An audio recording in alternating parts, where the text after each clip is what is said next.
Hello, I'm David Katzmeyer from CNET, and this is the Sony XBR-HX950. This is a 55-inch LED-based LCD TV. There's also a 65-inch member of the series. This is Sony's most expensive flagship TV for 2012. All the bells and whistles. We'll get into that in a little bit, but let's take a look at the styling of this TV.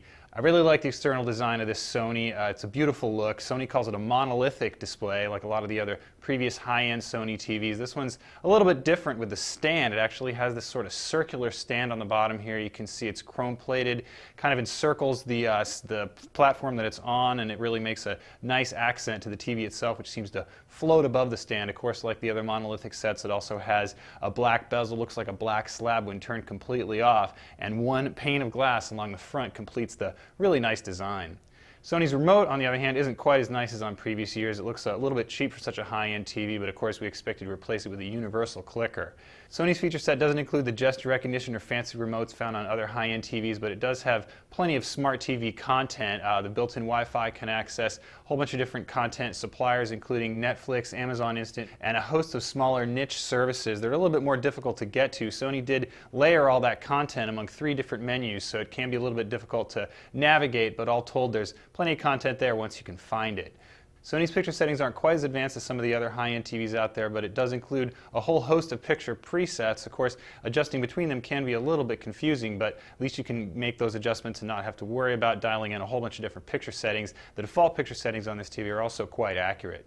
Of course, the standout feature on this high-end TV is its backlight. This TV has an LED full-array backlight, which means that unlike most of the edge-lit TVs you'll find, those LEDs are arranged behind the panel. That backlight can also be dimmed in individual sections of the screen, which can really improve black level performance. And all, the HX950 produces some of the deepest blacks we've ever seen, and the best we've seen this year from any LED or plasma TV.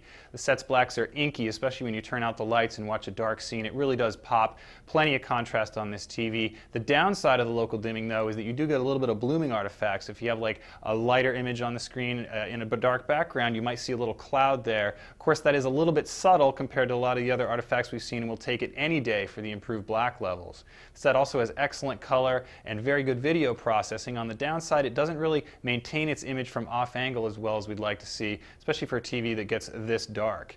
All told, however, the 2D picture quality in this Sony is excellent and still among the best we've ever seen from an LED TV. In terms of 3D performance, the HX950 suffers from a lack of 3D glasses included in the box. There's also a couple of artifacts, including the intolerance to head tilt and a little bit of flicker that we noticed. So all told, 3D is a lot more disappointing than 2D.